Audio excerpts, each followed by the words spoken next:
Well, hello there. Hello, everybody. Hey, how's it going?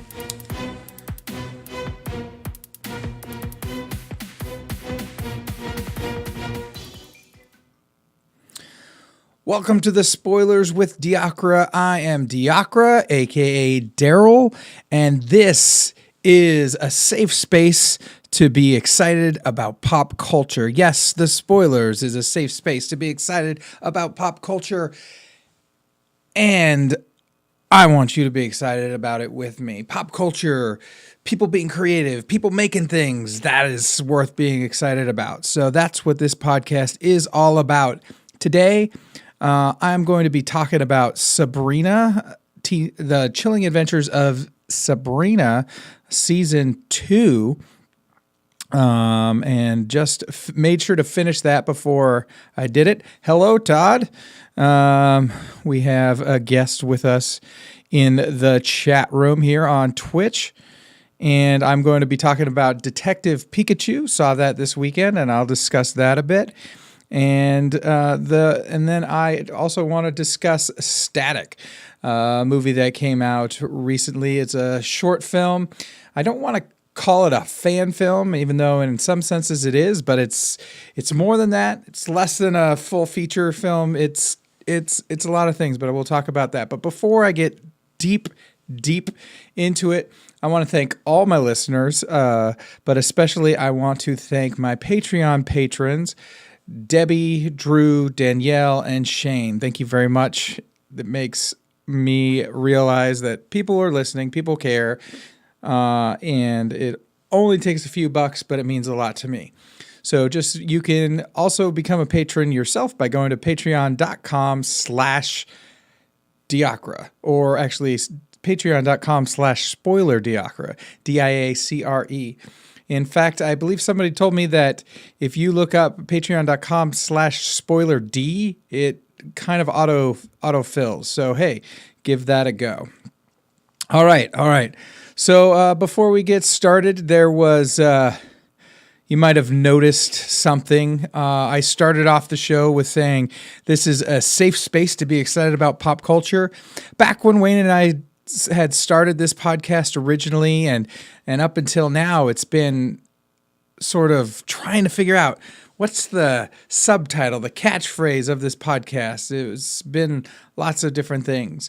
And actually, surprisingly enough, my rants and raves about spoilers had created this. It was really what turned out to be my most popular Facebook post ever, was about spoilers, where I just asked, with regards to spoilers, what are you afraid of? And that led to a bunch of different things. And it led, back and forth, people, really defending themselves on why they shouldn't have to deal with spoilers, and me trying to ask the question again, me really being angry about the whole thing I talked about in my last episode. But after dealing with that, after listening to myself, seeing what was actually there for me, trying to grow from it, trying to be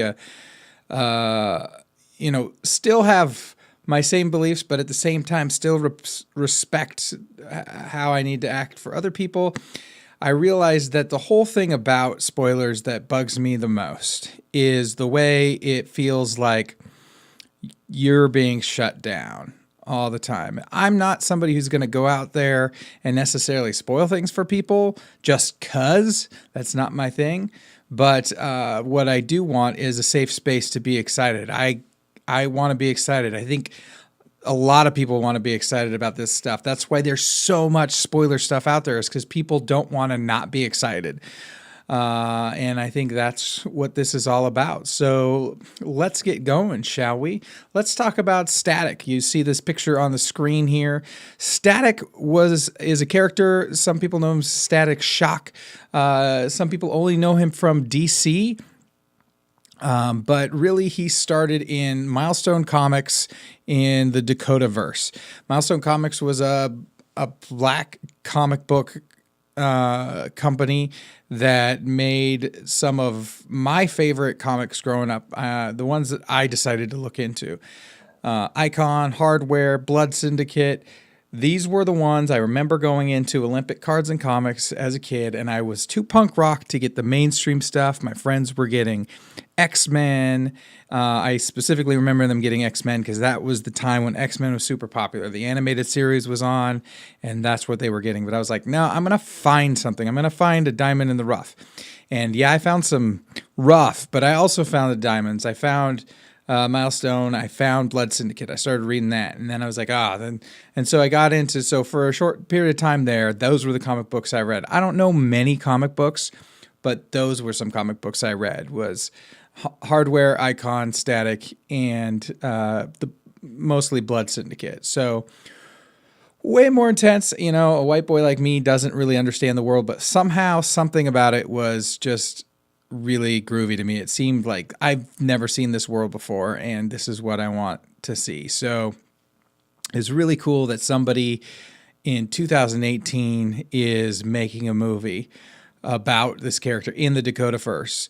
Now, like I said when I started the episode here, this isn't a full feature. If you watch this, it's very easy to take a look and go like, oh, the acting's not perfect.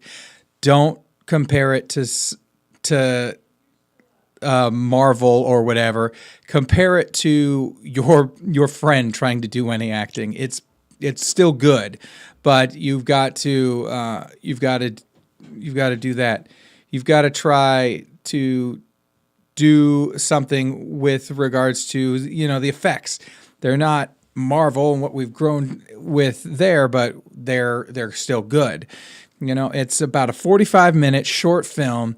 It's great, and I think if what I'm seeing is right, they're planning to do more. David Kirkman's planning to do more.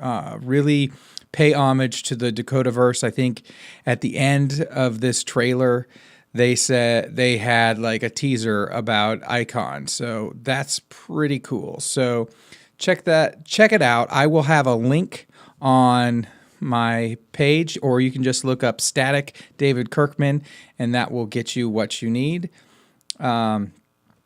So yes, that is something definitely to check out if you can find it. It's not on like Comixology, and they're out of print, but you can sometimes find some things. I found a book recently, a few months ago, of Hardware that was like a reprint that you could get and stuff like that. So if you can find them, definitely look some of those Milestone comics up. And see you later, Todd. Todd's having to leave because he's got too much buffering, but he's always good to have in the stream chat.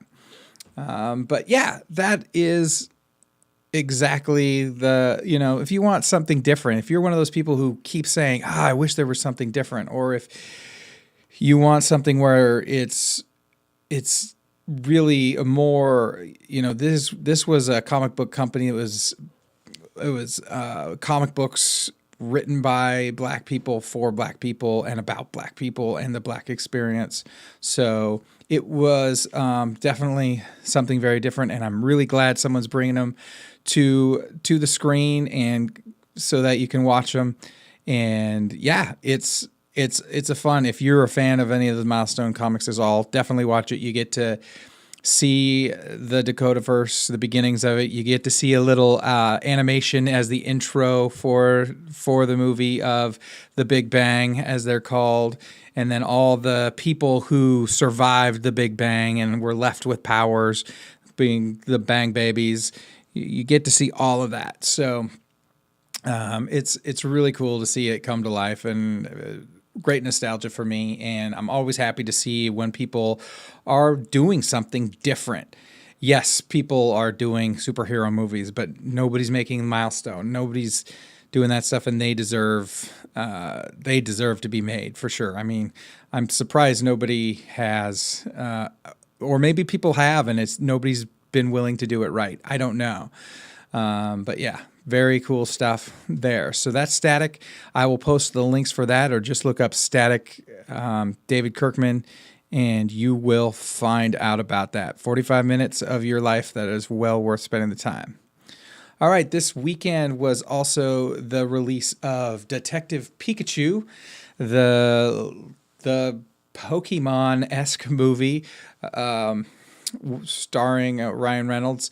And I found out, and I was at the comic book store just the other day, I found out that I guess that when Legendary got the rights to make the movie, they were trying to get rights to do Pokemon, but the company said, "Oh, well, we won't give you the rights to Pokemon, but we'll give you the rights to Detective Pikachu specifically, which is, keeping the world small and stuff like that."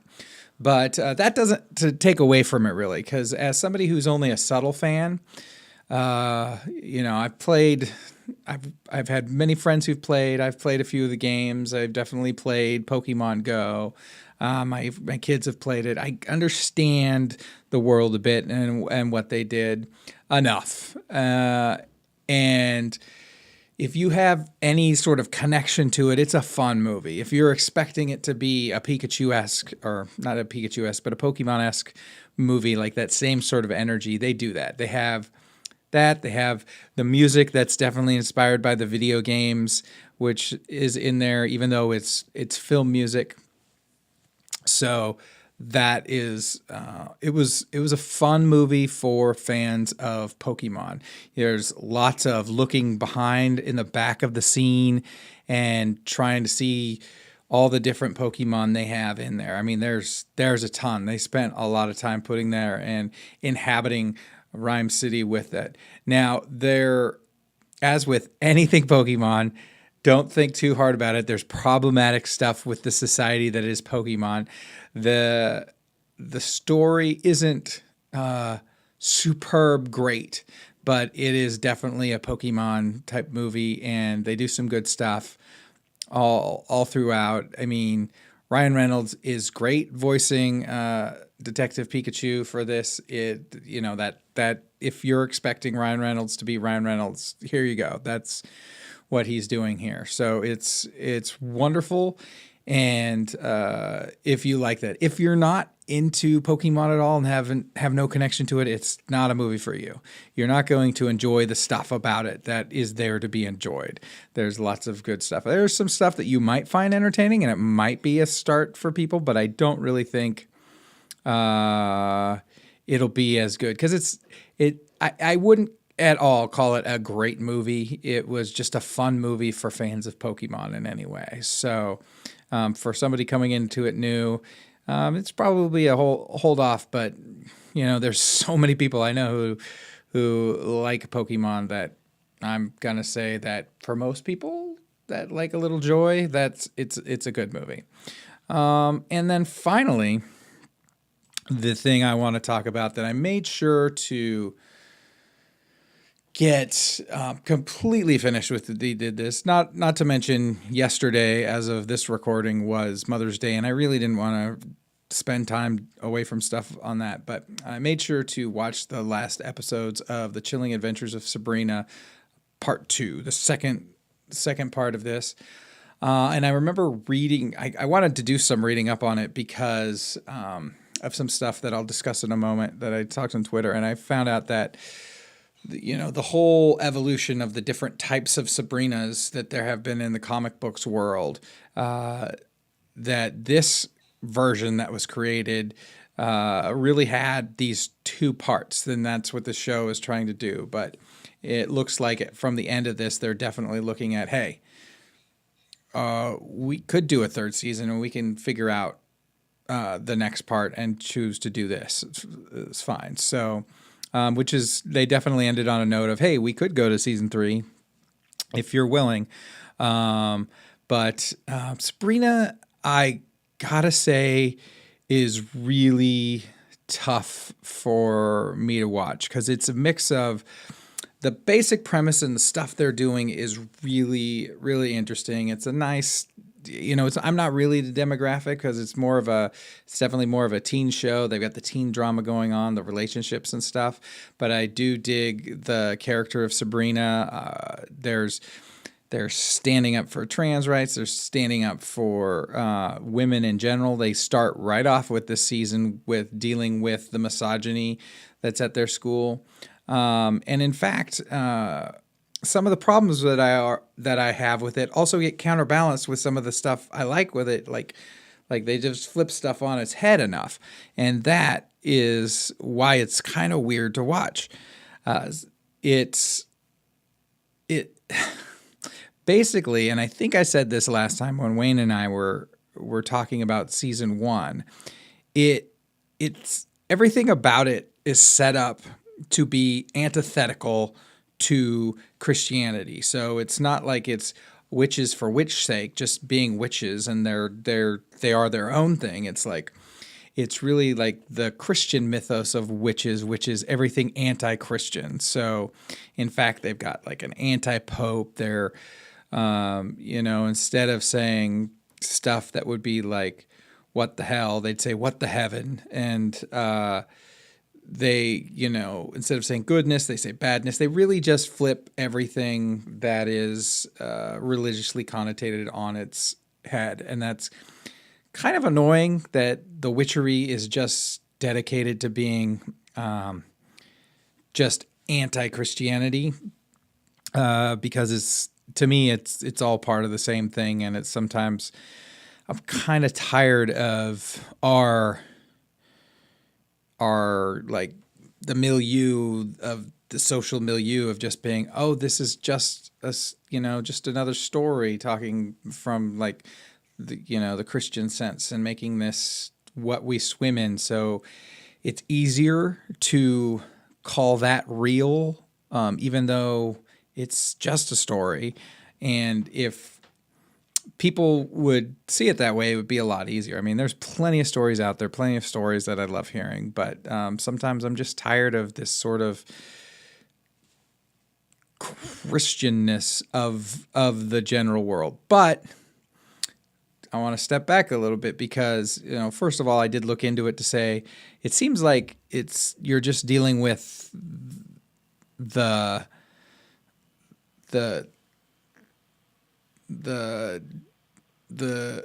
content that you're making a TV show for. This is the story they had. This is the world that it is in.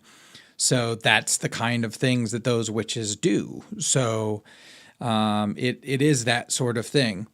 But they also do great things in it. Like they have the guy from the Church of Night trying to do things just so evil, not because of any religious reasons, but just because they are trying to use their position for power and they like having power. And I think that's a really great story that they do with that. They do show some missionaries being just as evil, and I think that's kind of cool to show that dichotomy. It's like it's not about what you believe or don't you believe, it's how you treat other people, and which is some of the stuff I love about her. She's fighting for what she believes in, but at the same time, she's trying to do it without being terrible to people. But there's still some darkness to the show, and that is, and that's kind of neat that they take this character and go in that direction. Couple other things that happened during the season. In one scene, you see one of the characters holding just below the normal sight line, but it's still there, visible enough. You can see an actual Archie comic. And if you know anything about Sabrina is from the Archie comics. Like that's where the character comes from. And so there's sort of a meta-ness that there's Archie in that. But also along with that, I believe that they're talking about, I can't remember, I tweeted about it. I think it was like the X-Men. I believe it was the X-Men in it. So both the X-Men and Archie, as comic books, exist in... Yes, it was the X-Men because they were talking about the Dark Phoenix, which is a movie coming out soon. So I wonder if there's some connection. But this is in the Berlanti-verse, and he's working on everything DC. So I don't know why they're having these other connections. So, but that comic exists in the world of the Chilling Adventures of Sabrina on Netflix. So as comics, so they exist as comics. So try and make it in our world a little bit. So that was kind of fun too. I mean, it's it's kind of interesting that I'm getting excited over pop culture just existing in other pop culture, because really, why not? I mean, but I think because of licensing and mentioning, sometimes they don't do that. So it's always nice to see the realness of actually having that stuff in there. Though having Archie in that was a little bit extra meta. So, but they've never once mentioned Riverdale. They've never once mentioned any of those characters from that show. So, or from that comic book. So it's totally fine. It's a very self-contained show. It's on Netflix. It's not on the CW, all that stuff. But yeah, really did enjoy watching it. It is a fun show dealing with some twists and turns that you're not necessarily expecting, which I definitely dig. It's not going too far out because, like I said, it's mostly kind of a teen drama show, and it's good at that. So it follows those tropes well, but it can sort of twist them on their head just a little bit, just enough, I think, which is good because every generation will just twist it a little farther and farther until our tropes are brand new tropes, if you compare them with something 20 years ago. So that's really good. But if you like the first season, you'll definitely like the season. It's amazing. There's lots going on in this one. Michelle Gomez, as usual, knocks it out of the park. She goes through a roller coaster this season as Lilith, and she's great. I always love watching her since I saw her as Missy on Doctor Who, and she's just very tasty as Lilith in this. Mrs. Wardwell as her sort of alter ego, as it were. So definitely worth checking out. I'd say if you've got a Netflix subscription, definitely check it out. So I will make sure to post stuff about Static, stuff about Detective Pikachu and Sabrina in the text here. If you have seen any of those things, or if you watch them after seeing this, please let me know about it. I would love to hear from you on Twitter or on Facebook. Twitter, you can just look up at Spoiler Diacre, as well as just about every other social media feed out there at Spoiler Diacre, at Spoiler in English and Diacre in French. So put those two together. That's Deacon in French. So I'll let you figure out. I know that my listeners are intelligent. So also, if you go to twitch.tv/Diacre, you might see the video for this up there right now. So, and then on Facebook, just look up the Spoilers with Diacre, and you can leave messages there, or just go to my website, thespoilerswd.com, and fill out a contact form, and I will be happy to hear from you what you thought of Sabrina Season 2, Detective Pikachu, or of Static, the fan/short film about Static from the Dakotaverse. All right, with that said, thanks for listening. Have another good week. Until next time.